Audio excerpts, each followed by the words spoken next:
আত্মা পুনর্জাগরণের মাস রমজান। পাঠে আমি জারিয়াত। ইন্ট্রো।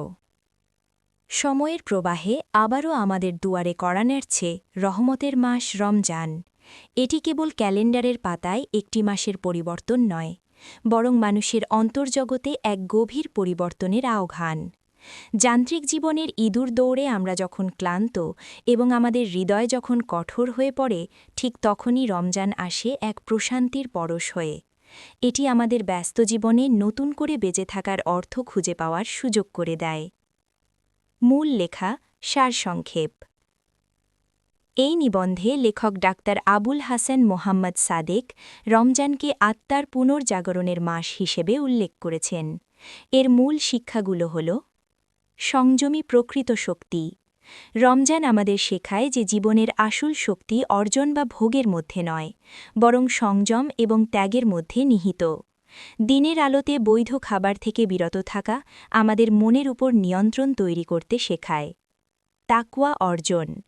রোজা কেবল না খেয়ে থাকা নয়, বরং এটি আত্মনিয়ন্ত্রণের একটি প্রশিক্ষণশালা। পবিত্র কোরআনের সূরা বাকারার ১৮৩ নম্বর আয়াতে স্পষ্ট করা হয়েছে যে রোজার মূল লক্ষ্য হল তাকওয়া বা আল্লাহ ভীতি অর্জন করা। সহমর্মিতা ও দানশীলতা। ক্ষুধা ও তৃষ্ণার অভিজ্ঞতা আমাদের সেই অভাবী মানুষদের কথা মনে করিয়ে দেয় যাদের জন্য অনাহার একটি প্রতিদিনের বাস্তবতা। তাই এই মাস দান, দয়া এবং সামাজিক দায়িত্ববোধকে জাগিয়ে তোলে। নৈতিক পরিবর্তন।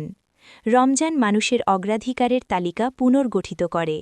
সময়ের মূল্য, নীরবতার সৌন্দর্য এবং কৃতজ্ঞতা, এই বোধগুলো আমাদের মাঝে দৃঢ় করে। এটি আমাদের ভুল থেকে ফিরে আসার এবং সম্পর্কের টানাপোড়েন মিটিয়ে নেওয়ার এক অনন্য সুযোগ। আউট্রো। উপসংহার। রমজান কেবল একটি আনুষ্ঠানিক মাস হিসেবে পালন করা উচিত নয়, বরং একে জীবনের নতুন নৈতিক সূচনার মুহূর্ত হিসেবে গ্রহণ করা প্রয়োজন। নবী করিম সাল্লাল্লাহু আলাইহি ওয়াসাল্লামের বাণী অনুযায়ী, রমজান পেয়েও যে ব্যক্তি নিজের গুনাহ মাফ করাতে পারল না, সে সত্যিই দুর্ভাগা। তাই আসুন আমরা কেবল লৌকিকতায় নয়, বরং প্রস্তুত হৃদয়ে রমজানকে স্বাগত জানাই। রমজানের এই শিক্ষার বীজ যেন কেবল এই এক মাস নয়, বরং সারা বছর আমাদের জীবনকে আলোকিত করে।